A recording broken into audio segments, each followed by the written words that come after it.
영상을 보면서 그런 이제 마음이 들더라고요. 이제 어느덧 저도 부모가 되고 자식이지만 또 부모가 되어 보니까 참 자식이 얼마나 못됐는지. 부모는 3번 물어보는데 자식이 화를 내는데, 자식이 23번을 물어봐도 그 자식이 너무 귀여워서 꼭 안아줬다는 그 내용이 정말 마음에 와 닿았습니다. 예전에 목회를 가르쳐 주셨던 부산 안락교회 오용만 목사님이 한 번은 부목사들을 다 모아놓고 그런 얘기를 하시더라고요. 어버이 주일날 성도들을 울리지 못하는 그 목사는 그만해야 된다는 거예요. 그 얘기가 저는 늘 마음에 들어요. 그래서 어버이날 이렇게 예배를 드리고 설교를 하는데 성도들이 안 울어요. 그래서 제가 울었습니다.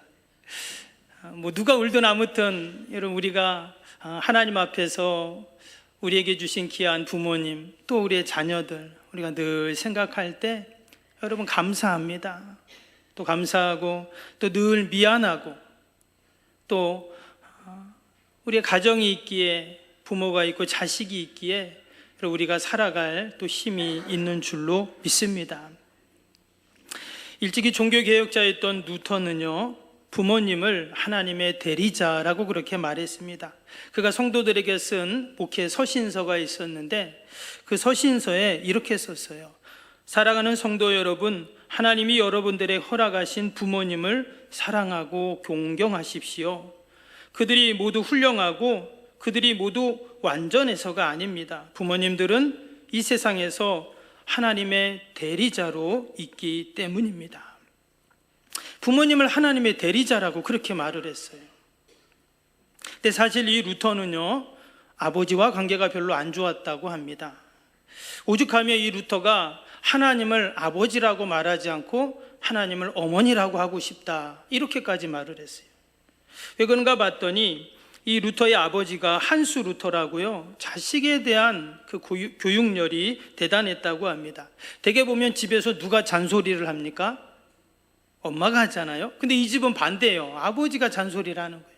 그래서 이 루터가 5살 때 그를 라틴어 학교에 입학을 시킵니다. 그리고 학창시절 내내 그 루터를 달달 볶았다고 해요. 일설에 의하면 이 어린 루터를 그 아버지가 심한 매질로 그렇게 교육을 시켰다고 합니다. 근데 여기 아들을 위해서가 아니라 그 아버지가 자신의 꿈을 이루고자 했던 거였어요. 결국 이 루터는 열심히 공부를 해서 독일에서 최고의 대학교에 법학과에 입학을 하게 됩니다. 그런데 문제는 입학하고 나서 2달 만에 자퇴를 해버려요. 그리고는 수도사의 길을 가버립니다. 그 아버지는 그런 아들이 못마땅해서 아버지와 아들과 의절을 합니다. 여러분, 이런 자식인 루터의 입장에서 어떻게 그 아버지를 존경할 수 있겠어요? 하지만 루터는 그런 아버지에 대한 상처에도 불구하고 자신의 목회 서신에서 부모님을 사랑하고 공경하십시오. 그들은 하나님이 보낸 하나님의 대리자입니다, 이렇게 썼습니다. 우리가 오늘 어버이 주일인데요, 우리가 자식으로서 육신의 부모들을 생각할 때 이미 돌아가신 분들도 다 계시고 한데, 그러나 여전히 여러분, 우리의 마음속에 영원히 잊혀지지 않는 그 이름, 어머니와 아버지를 우리가 다시 한번 되새기는 귀한 시간이 되기를 축복합니다. 우리가 그런 의미에서 우리 옆에 있는 분들에게 한번 이렇게 해볼까요? 부모님에게 잘합시다. 아니, 목사님, 저는 이제 부모님이 안 계신데요. 이런 분들은 누구에게 잘하면 될까요? 하늘 아버지에게 잘하시면 됩니다. 다시 한번 해봅니다. 하늘 아버지에게 잘하시기 바랍니다. 우리가 지난주에 말의 축복이라는 제목으로 함께 말씀을 나눴는데 오늘 계속 이어서 함께 나누려고 합니다. 하나님이 세상을 창조하실 때 다 세상을 만드시고 마지막 인간을 만드셨잖아요. 그런데 하나님이 인간에게만 주신 축복이 있었습니다. 창세기 1장 28절 그 말씀처럼 생육하고 번성하고 또 충만하고 또 세상을 정복하고 다스리는 이러한 축복을 주셨습니다. 근데 그 축복을 주실 때 세상에 온갖 보화를 주시면서 또 강력한 무기를 주시면서 또는 어떤 권력을 주시면서 그렇게 다스리고 정복하고 해라, 이게 아니었어요. 어떻게 하셨죠? 하나님이 인간에게 말을 주셨다는 거예요. 희한한 게 세상에 얼마나 많은 동식물들이 있습니까? 그런데 세상에 말을 할 수 있는 동물은 하나도 없습니다. 말을 하고 언어가 있는 그 존재는 오직 인간뿐이라는 거예요.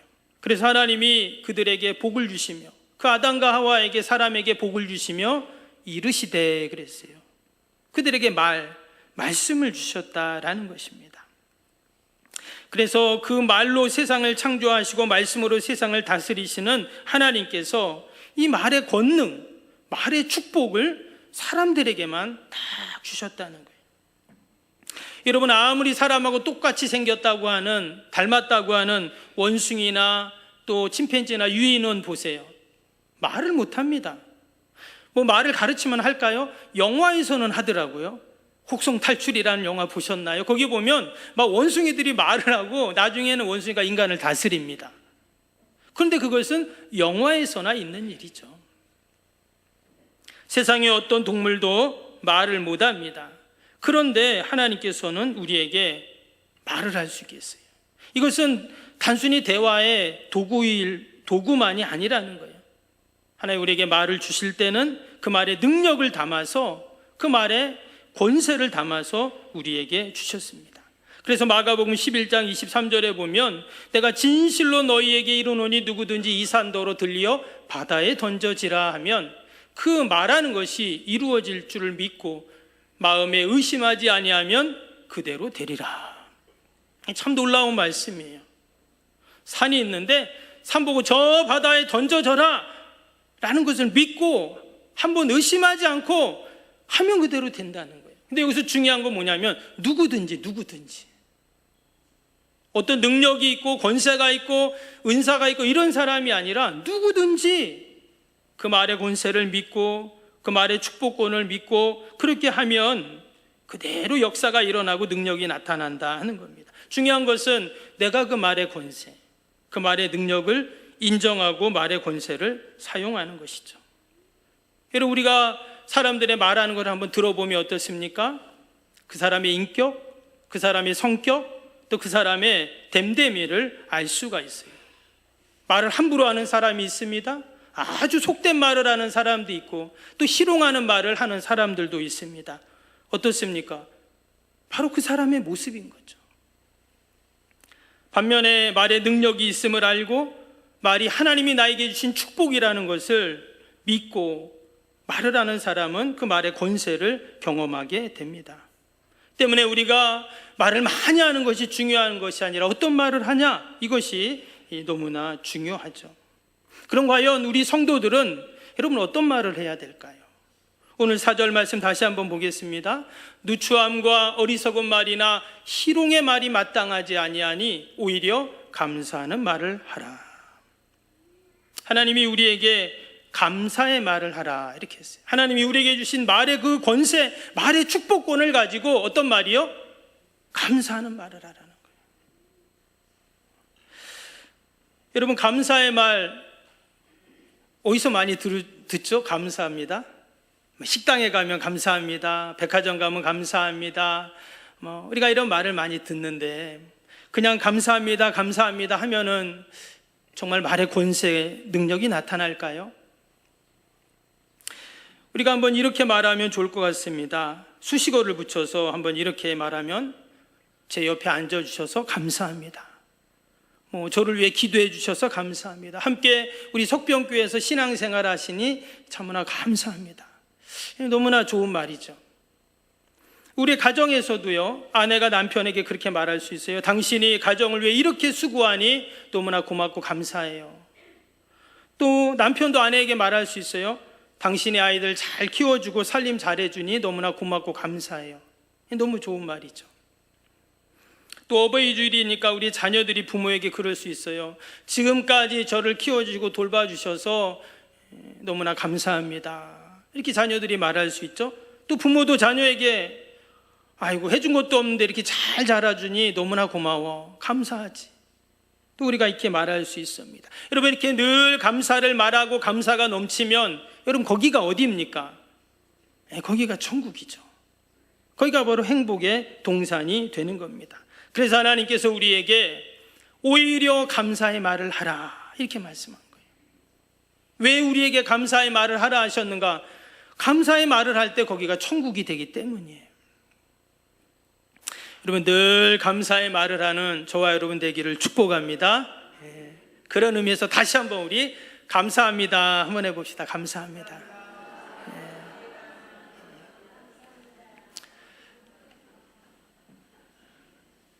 사람들은 누구나 다 행복하기를 원합니다. 행복하기 위해선 감사의 말을 많이 하면 됩니다. 근데 우리가 이 감사의 말이 참 안 나와요. 하고는 싶은데 마음은 있는데 희한하게 잘 안 나옵니다. 도리어 불평하고 원망하고 아쉬움을 말하는 게 더 우리에게 쉽게 잘 나와요. 왜 이처럼 감사의 말이 잘 안 나올까요? 우리가 감사의 말을 하는 원리를 한번 생각해 봅니다. 여러분, 우리가 어떤 말을 할 때는요, 먼저 생각을 하게 되어 있습니다. 그냥 나오는 말도 있지만 그래도 여러분, 우리가 말을 할 때는요, 마음에 품고 있던 또 생각한 것을 말하게 되어 있습니다. 즉, 내가 감사한 생각을 하고 감사한 마음을 가지면 어떨까요? 감사의 말이 나온다는 말입니다. 마음의 상태가 우리의 말로, 언어로 나오기 때문입니다. 여러분, 누추한 생각을 하면 당연히 누추한 말이 나오겠죠. 어리석은 생각을 하며 어리석은 말이 나오는 것처럼 감사의 마음, 감사의 생각을 가지면 감사의 말이 나옵니다.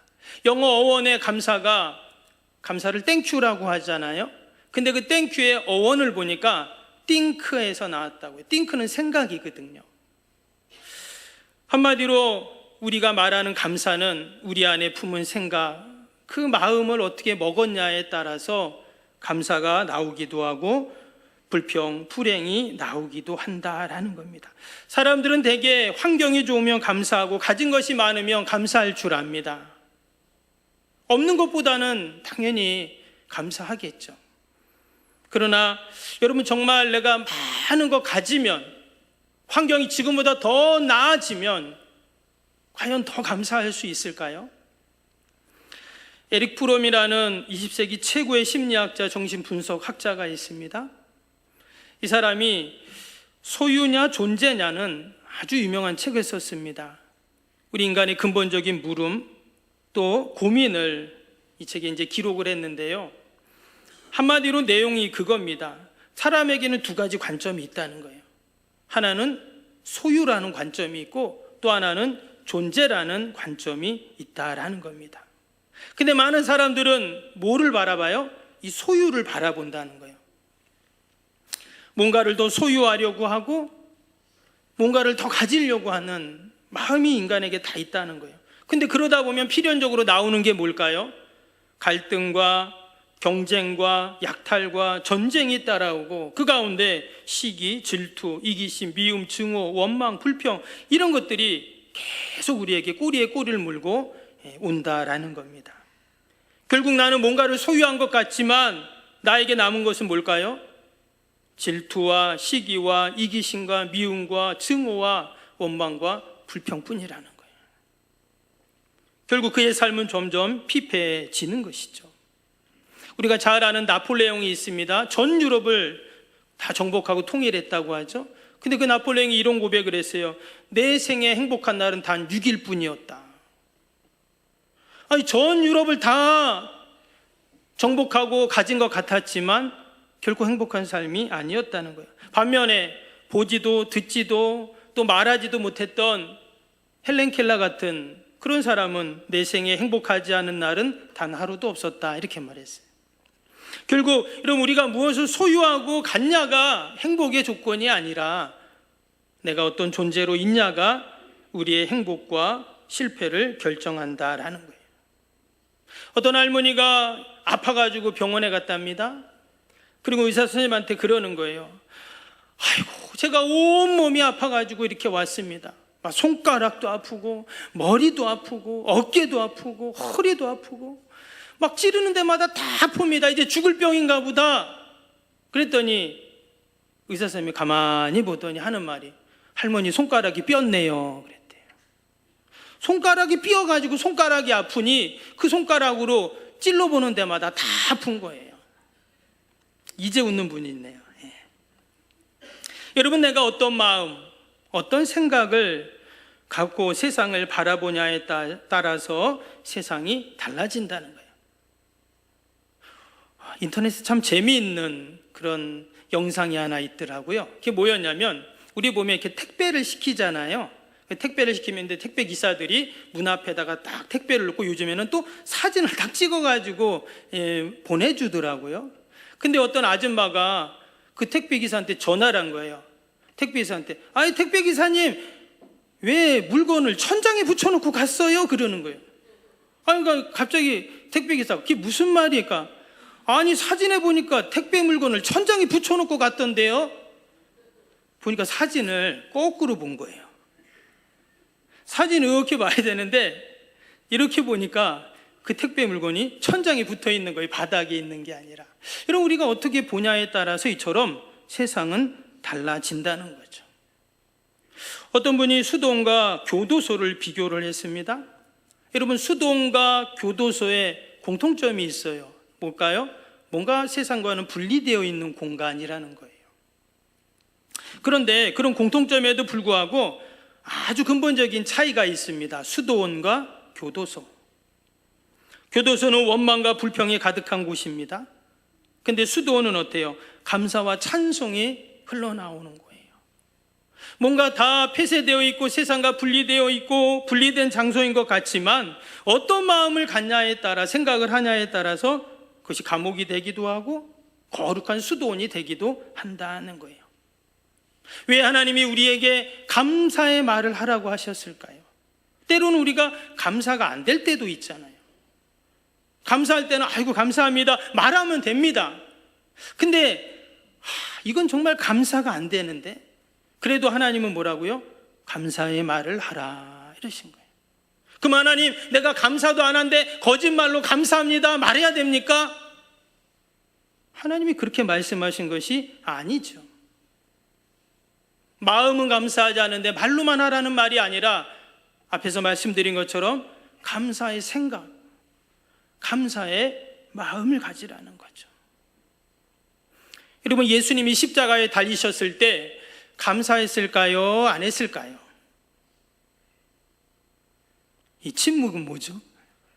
여러분, 누군가 나를 아무 죄도 없는데 조금만 뭐라고 해도 그렇게 우리가 화가 나고 한데, 예수님은 한 점 죄가 없는 분이 그 무시무시한 채찍에 맞고 밤새도록 부당한 재판을 받고 그 어마어마한 십자가의 고통을 다 당하셔야 하는데, 이러면 어떻게 감사가 됩니까? 근데도 성경을 보니까 예수님은 감사하셨어요. 그래서 어떻게 알 수 있죠? 그 원수들의 죄를 용서해 달라고 하나님께 기도를 하잖아요. 여러분, 감사하지 않는데 어떻게 그런 기도가 나옵니까? 그건 거짓된 기도가 아니죠. 그럼에도 불구하고 하나님께서 이 감사의 마음을, 감사의 생각을 갖게 하시고 감사가 쏟아져 나오는 그 십자가 현장을 통해서 여러분, 저와 여러분이 구원받고 지금 이 자리에 있는 줄로 믿습니다. 여러분, 내 앞에 지금 여러 카드가 있어요. 불평의 카드, 원망의 카드, 탄식의 카드, 미움의 카드, 증오의 카드, 딱 낱말 카드가 있어요. 그 중에서 하나를 딱 집어야 됩니다. 뭘 집으시겠어요? 감사의 카드도 있어요. 뭘 집으시겠어요? 우리 믿음의 성도들은 감사의 카드를 딱 집어야 할 줄로 믿습니다. 아이들 어렸을 때 이렇게 잔디에 가서 보면은 거기에 네이크로바가 있잖아요. 그 아이들하고 크로바 이렇게 딱 이렇게 찾을 때가 있습니다. 보면은 다 몇 입이에요? 입이 몇 개입니까? 3개잖아요. 그렇죠? 근데 그 중에 4개짜리가 딱 있는 거예요.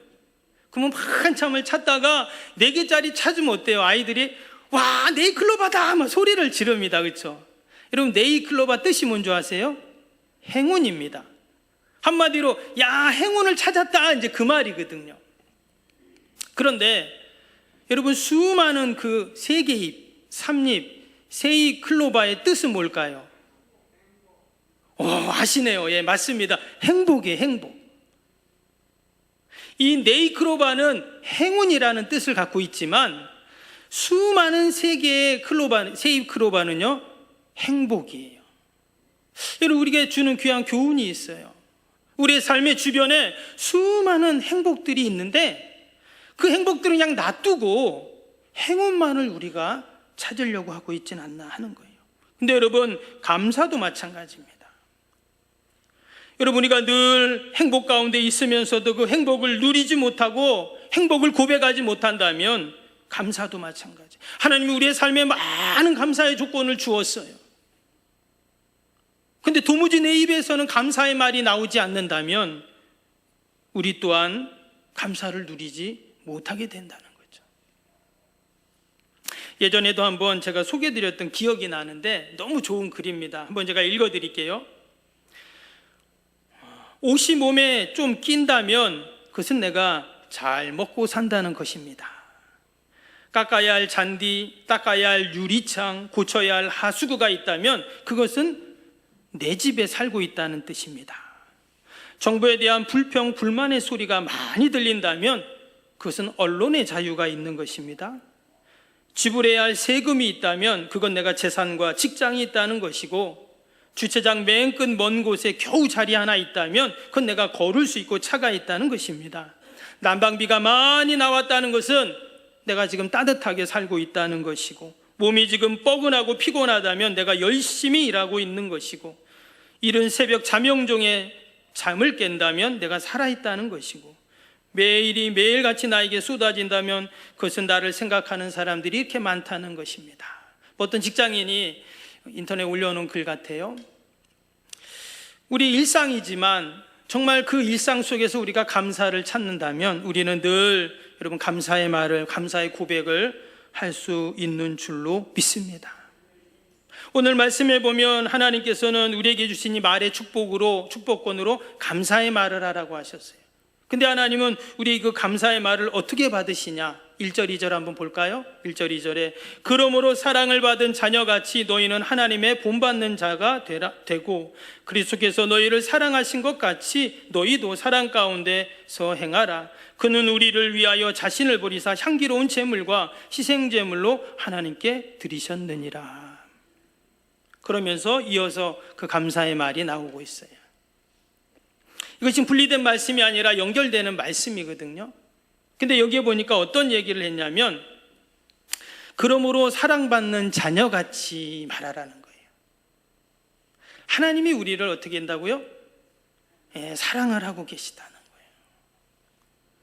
우리가 하나님께 사랑받는 자녀인데, 그래서 그 사랑받는 자녀를 위해서 우리를 하나님이 이렇게 사랑하시는데 그 사랑을 어떻게 보여주셨냐? 바로 우리를 위하여 자신을 버리사 향기로운 제물, 희생제물로 하나님께 드리셨다고 2절에 그랬어요. 저는 이 말씀을 묵상하면서 참 하나님께서 우리를 왜 이처럼 사랑하셨을까? 여러분, 자신을 버리고 향기로운 제물, 희생제물이 되셨다는 말은 죽었다는 말이거든요. 십자가에 서 있음이 죽으셨잖아요. 그 사랑을 우리에게 보여주신 거잖아요. 여러분, 사랑하니까 어때요? 사랑하니까 죽기까지 하는 겁니다. 그래도 목사님, 죽으면 끝인데 어떻게 죽기까지 합니까? 근데 하나님은 우리를 그렇게 사랑하셨어요. 여러분, 나를 위해 죽으시기까지 하신 그 주님, 그 주님께서 우리에게 감사의 말을 하라고 말씀합니다. 그것이 내가 그 하나님의 사랑에 보답하는 길이에요.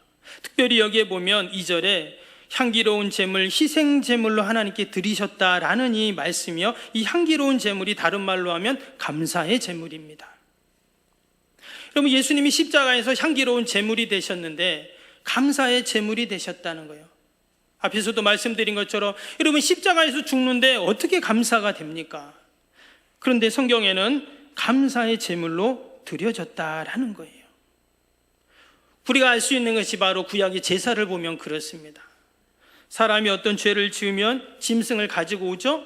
그리고 성전으로 가서 그래서 그 짐승을 죽입니다. 죽일 때 그냥 죽이는 게 아니에요. 피를 다 뺍니다. 가죽을 벗깁니다. 각을 떠서 제단에 올려놓고 태웁니다. 그러면 그 짐승은 어떨까요? 자기의 죽음을 감지하고 그 짐승의 소리를 내지 않겠어요?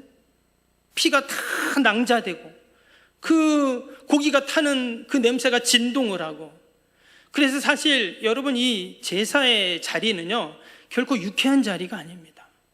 내가 죽어야 하는데 내가 죽을 수 없으니 짐승을, 그렇게 아무 죄 없는 짐승에게 전가시켜서 짐승을 제사로 제물로 드려서 죽이는 그런 현장이잖아요. 그런데 왜 그런 제물을 향기로운 제물, 감사의 제물이라고 했을까요? 그것은 바로 제사가 끝난 이후예요. 여러분, 제사가 이제 모든 제사가 다 끝났습니다. 그러면 성전에서 내려서 집을 갈 거 아니에요. 집을 갈 때 그 제사 드렸던 그 사람의 마음이 어떤 마음이 있을까요? 아, 이제 희생제물을 하나님께 올려드렸으니 이제 나의 모든 죄가 사함을 받았지, 이제 나는 이제 새로운 삶을 살 수 있지 하면서 감사의 마음으로 집에 돌아가는 겁니다. 그래서 그 제물이 어떤 제물이에요? 감사의 제물이 되었다는 겁니다. 여러분, 우리가 가족들에게, 또 이웃들에게, 성도들에게, 내가 만나는 사람들에게 감사의 말을 한다는 것이 바로 이것입니다.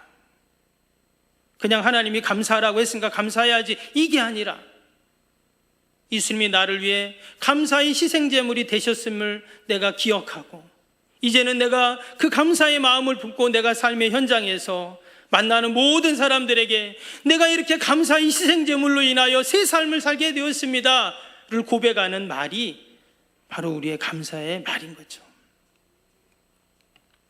우리가 한 주간을 살면서도 여러분, 저와 여러분이 늘 하나님이 주신 이 말의 축복권을 갖고 감사의 말을 하는 저와 여러분이 되기를 축복합니다. 분명 그 감사는 어때요? 부메랑이 되어서 다시금 날마다 나의 삶 가운데 감사의 일들로 일어날 줄로 믿습니다.